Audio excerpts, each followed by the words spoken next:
Hello everyone and welcome back guys to episode 56, round 9 of season 3 of the F1 2019 HAAS Road to Glory career mode, where today we're here back for the Austrian Grand Prix. Now this track in the past has been quite up and down for us in the HAAS Road to Glory. You may remember last season it was actually one of very few races I think I've ever done on this channel where I actually rage quit in the end and it stalked our whole, you know, not such a fan of Kimi Räikkönen affair on this channel. But today we're back for season 3 though, and that is not good news. The ultimate weight redistribution upgrade has failed. Now we have got the gearbox durability upgrade on the car, but that wasn't exactly going to give us much performance. The weight redistribution certainly was coming into this weekend, so that is not what we needed to kick off our Austrian GP weekend. We have got just this and one ultimate engine upgrade currently on the car. And to be honest, I think these two are going to be two of the last upgrades we do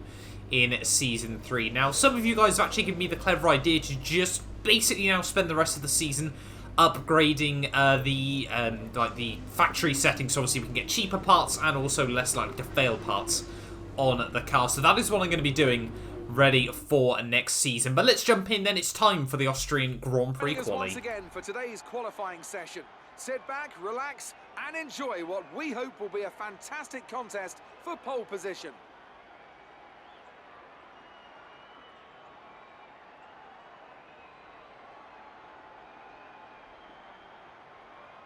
When it comes to getting lap time out of this circuit, it's traditionally been about maximising top speed.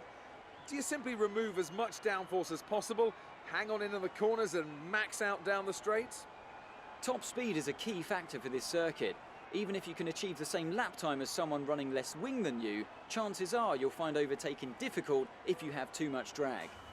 So here we are then, ready for qualifying for the Austrian Grand Prix here, and you can see coming towards the end of my Q1 run here. Should be fairly straightforward as we head through the final couple of corners here. We shouldn't be struggling to get out of Q1, especially with the qualifying form we've had recently there. And there we go, slot up straight away into P11 at that stage of the session. And as you'd probably expect, it was the usual suspects out in Q1. It was Lance Stroll, both Toro Rossos and both Alfa Romeos, because, you know, this career mode doesn't have enough predictability in it at the end of the day there. But yeah, you can see, yeah, like I said, nothing really to write home about there in that session. Let's go on board though with my Q2 run here on my fastest lap in qualifying as we head down in towards the final couple of corners. We had set a banker, actually going to set a medium compound tyres here, but at the final corner we go, ready to kick off my fastest qualifying lap here. You can see flicking it back up into hot lap mode as we get up into 8th gear. Then brake just at the 100 metre ball there, try to attack the curb through turn 1, and really it's so difficult to try and rely on those curbs on the exit as we now head up the hill in towards fake turn 2 here. Real turn 2, brake once again just at the 100 metre board there, get the car slowed down into 2nd gear here, try to give yourself better drive on the exit there. A little bit of wheel spin as we reach the top of the hill here, the highest point on this Austrian Grand Prix circuit there, as we now head down the other side.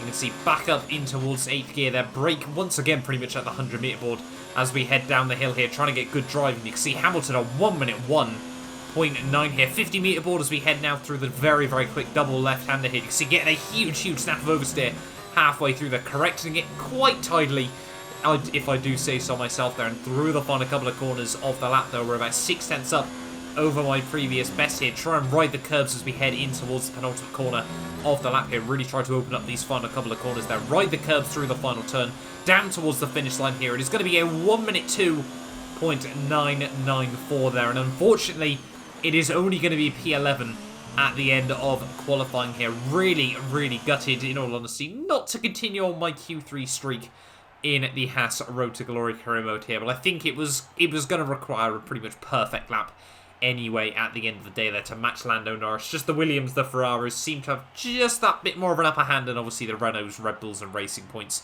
we can't really match anyway in this series there. So it is P11 for the Austrian Grand Prix though. It's not too bad. Obviously P11 can always be quite a good place to start. So let's wait and see as to how we find out. It's almost time then, ready for the Austrian Grand Prix.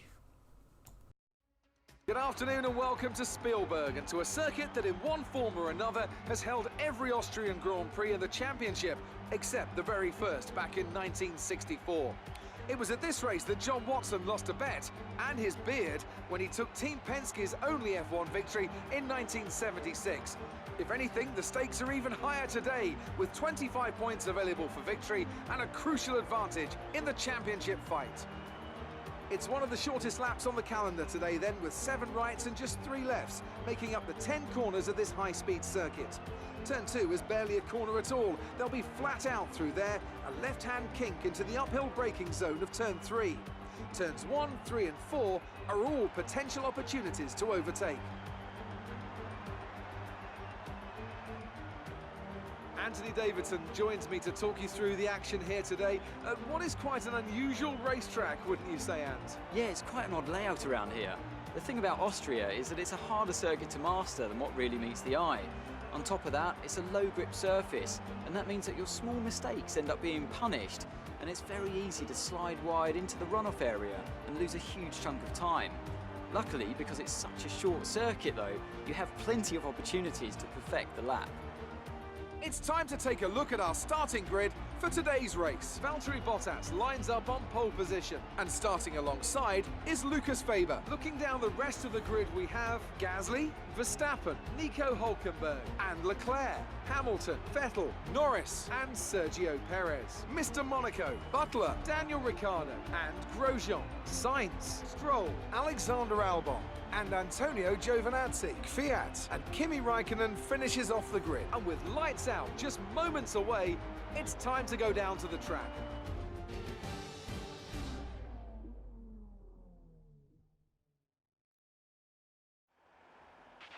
You qualified higher than we were expecting, so see if you can keep this position in the race.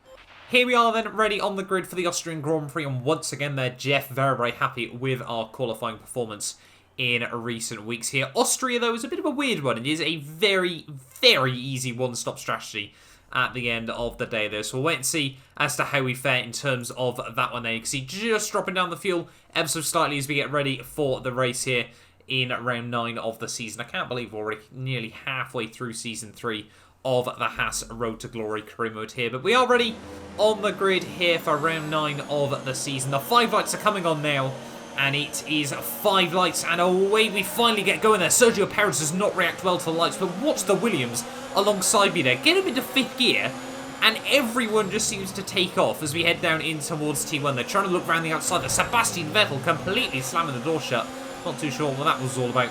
As we head at the first couple of corners there, Sergio Perez is going to be able to look back up the inside as we head up the hill here. Are we going to be able to do anything nice and late on the brakes to actually open up the opportunity around the outside of Sebastian Vettel once again there, and yet another 5-time world champion in Lewis Hamilton is going to slam the door shut there. Obviously Hamilton now in the real world a 6-time world champion, but obviously in the HAAS Road to Glory career mode here. The stats only taken up to the end of F1 2018, and no, he did win 2019 season 1.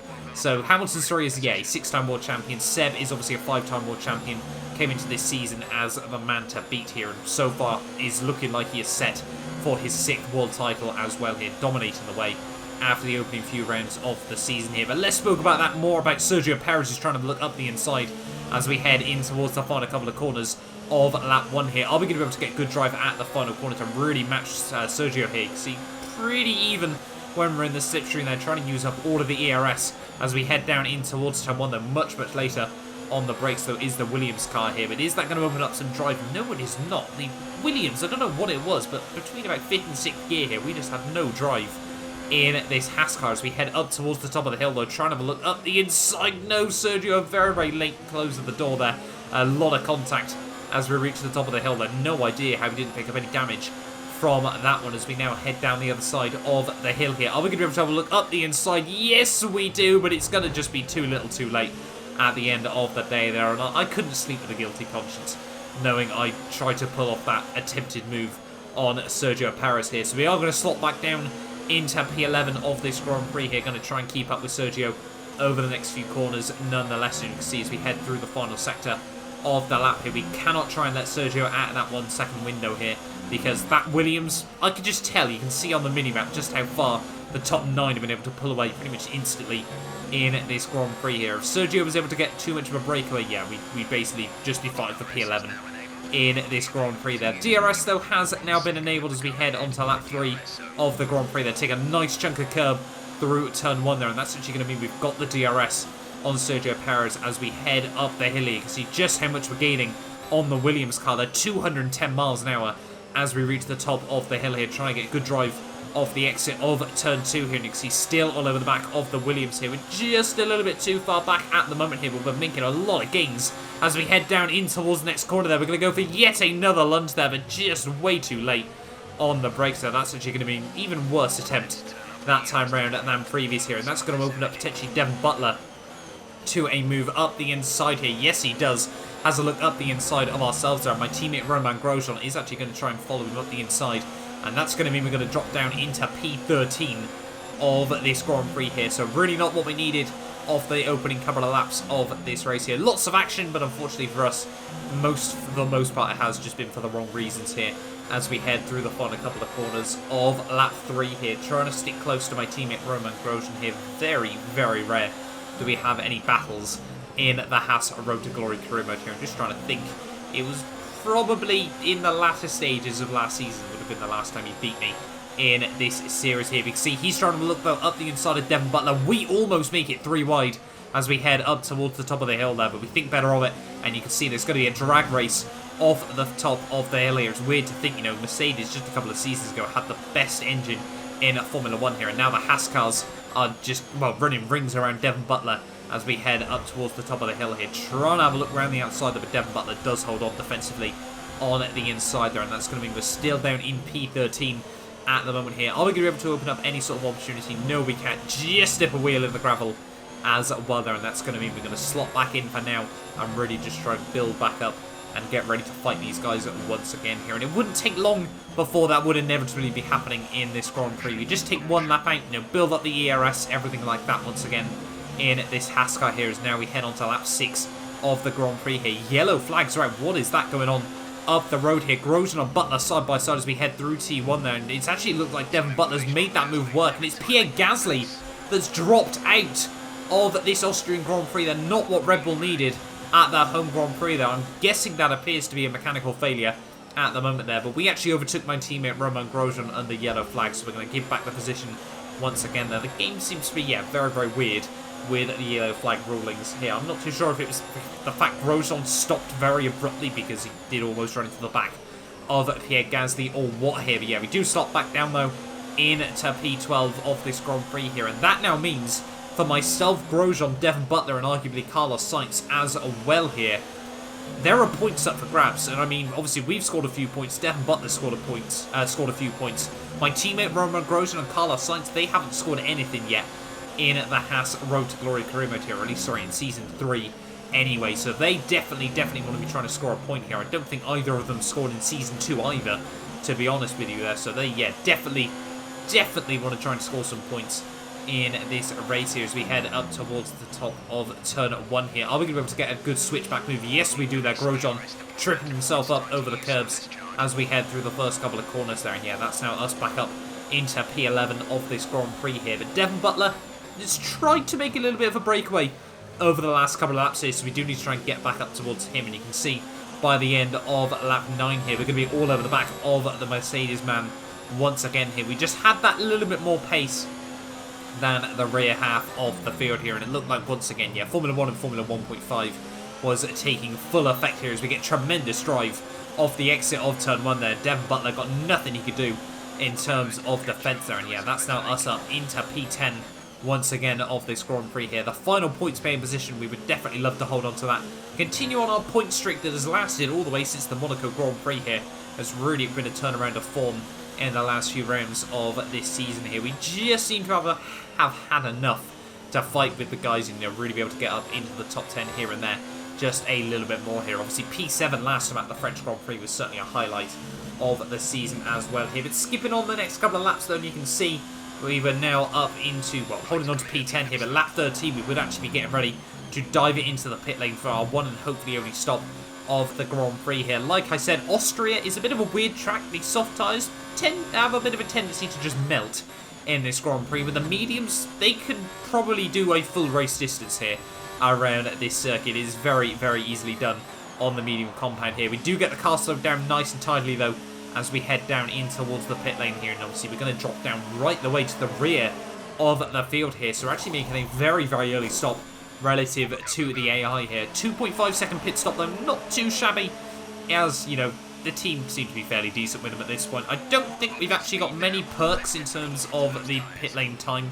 anything like that. I think we're on like level 1 or level 2, so we haven't quite got the full 30% bonus that is so critical in the HAAS Road to Glory career mode here. But you can see, coming up the hill once again, that we are now back out in P19 of the Grand Prix here, so we do need to try and get back up towards Alexander Albon and the rest of the field here. Yeah, obviously over the next couple of laps before they all start to make their pit stops here. Hopefully we can try and make this work for ourselves, you know, keep up the pace at the moment, because yeah, like I said, the soft tyres, they'll be just turning into absolute jelly at the moment here. And yeah, we've still got a fresh set of the mediums here, which do hold their own against the softs in this Grand Prix. I did genuinely consider, after we started P11, trying to do a medium to a soft compound strategy here in this Grand Prix, and just try to be really quick right towards the end of the race there. But ultimately, I just didn't quite feel it was going to be the way to go. I felt, you know, recently we've not seen that work out. The HAAS car does struggle to get its tyres up anyway, so I didn't really want to play that risk at the end of the day there. But Albon does dive it into the pit lane on the end of lap 14 there, so he's going for a little bit of an earlier stop there, as yeah, no one else still opting to dive it into the pits at the moment here. End of lap 15 though, Kvyat and Raikkonen here would both be diving in, and we sort of started to time it quite well here in this Grand Prix. Everyone just in front of us was now starting to dive it into the pit lane just as we caught up to them. Now back up into P14 of the Grand Prix here. We've got Giovinazzi and obviously my teammate Devon Butler and Sainz. Sorry, no, it would have been Lance Stroll even, I think, that hasn't made his pit stop yet in this Grand Prix here. So the pace is looking good at the moment, and I mean, we've definitely pulled out at least a bit of an undercut on all of these guys. You can see just how much Giovinazzi is struggling as we get towards the top of the hill. They're straight up the inside of the Alpha Man. He gives me a bit more of a squeeze than I probably would have wanted, but yeah, we're up into P13 now, and yeah, really in a good rhythm and good pace at the moment here as we now head down the other side of the hill here towards the end of lap 16 here. A lot more drivers now starting to make their pit stops. The AI had actually gone a lot further in this Grand Prix than I was ever really expecting them to on this set of these soft compound tyres there. But we do come back out now up into P10 of the Grand Prix here, and yeah, we're going to have pulled out quite a margin over the rest of the, you know, Formula 1.5 field in this race here. So certainly quite happy with that one at the moment here. And now we just need to try and settle down into rhythm here. Bottas is about 5.5 seconds up the road there. Sainz is about 10 seconds back, as you can see over the next couple of laps here. So we had really just put ourselves in no man's land once again, like we found back in France, as we actually completely miss our braking point at the top of the hill and pick up a 3-second time penalty for it. Haven't seen that one too often this career mode, but yeah, that's been 2 penalties in the last 2 Grand Prix for us here, so perhaps we need to clean up our act in the HAAS Road to Glory career mode once again here. But yeah, we just sort of found ourselves in that lone operating window once again here. Half a second quicker than the guys behind, half a second slower than the guys in front here. You can see by the end of lap 25 here, we'd actually now be about 15 seconds ahead of Sainz here, 12 seconds back from Sergio Perez. So we're actually going to take a little bit of a gamble here and go for the fastest lap of the Grand Prix. It's something we have not really ever utilised in the HAAS Road to Glory career mode here, so we may as well try it, see what we can muster up over the next couple of laps here, and that's what we're going to do. End of lap 26, we're going to dive it into the pits, go back on another set of these soft compound tyres here. Like I said, these mediums very easily could have made it through to the end of the Grand Prix, but, you know, 1 point was looking highly likely in this race. We may as well try and double it at the end of the day. They were basically doing a double or nothing, to be honest with you guys here. But I mean, as you can see, coming down the pit lane though, Devon Butler and Carlos Sainz are going to come out just in front of us here, but surely, you know, there's going to be nothing they can do to try and negate the advantage that Softs has over the opening couple of laps of a stint here. So yeah, over the next couple of laps though, we would just be trying to keep the wheel spin down until we could get ready to go for our quick lap here. And you can see the end of lap 27 all over the back of Devon Butler and Carlos Sainz here. We're going to try and go for the fastest lap of the Grand Prix here. At the final couple of corners, we're going to have the DRS on Devon Butler here. He's just going to move a little bit defensive there, so we're going to take the slipstream of Sainz there. He's going to go defensive as well, though, and that's going to really work out for us as we head down through turn 1. Then we're going to be able to get right around the outside, and this was going to be my fastest lap of the Grand Prix here. We're going to throw absolutely everything into this. Rich revs, overtake mode, hot lap, everything like that as we head up towards the top of the hill here. Already 3/10 up over my previous best here. I think the fastest lap of the Grand Prix was at like a 104.4 or 104.5 at this stage of the day here. But like we've seen in the past, the AI do have a tendency to set fastest laps of the Grand Prix right at the end of the race as well here. So we certainly need to try and have a little bit more in the pocket as we head down the hill here through Sector 2 here, clipping the grass on the inside. They're really taking a lot of curb through there. And now we are purple through Sector 2 here, 9/10 up on my previous best here. And there's going to be even more time to find as we head through the final few corners of the lap here. You can see not taking as much curb as we did in qualifying, but through the final couple of corners we go, keeping it nice and tidy. And yeah, it is going to be a 1 minute 4.0 there, almost sneaking it down into the 1 minute 3s there, and only about a second off my qualifying time. We will certainly take that one there. And it is now the fastest lap of the Grand Prix, and now obviously we just need to just keep going, to be honest with you, right the way now between now and the end of the Grand Prix. You can see Valtteri Bottas 25 seconds up the road here. Yeah, there was certainly going to be no chance we were going to be able to fight with him anyway at the end of the day there. And Devon Butler was going to be about 14 seconds back, so we hadn't really lost that much at the end of the day there. But it is Charles Leclerc that takes home Renault's second race victory of the season there, his first race win of the 2021 season here in the HAAS Road to Glory career mode there. I'm sure he's very, very happy with that one. Becomes, what, the 5th winner, I think? 5th or 6th winner in this season there. So fantastic job by him at the end of the day. But I mean, we're not going to sugarcoat it. Again, it was one of those weird races ultimately, and I really do hope we find that more pace in this car so we can really fight the top 10 more consistently here. I mean, let's be fair, we only scored that 1 point because Pierre Gasly had all the issues in this Grand Prix. And I mean, we had the fastest lap. We definitely showed there is some good pace in this car there. But through the final couple of corners, it is going to be P10 at the end of the Austrian Grand Prix there. With the fastest lap, it's going to be 2 points on the board there. And personally, I think that's quite a good result at the end of the day that we really can't complain too much about that in this HAAS Road to Glory career mode at the moment.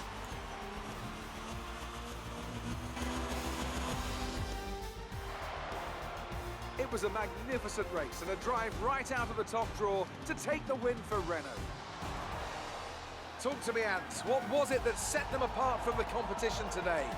Well, I honestly feel it was down to the driver and car today. I mean, we can talk driver skill all day, but if you don't have a solid team to back that, you're never going to get anywhere. When you hit that sweet spot of having both an excellent driver and an incredible car, that's when you see results like those we witnessed today. As today's winners make their way up the podium steps, the team at Renault have shown once again what it takes to build a successful Formula One team. A well-deserved win for them.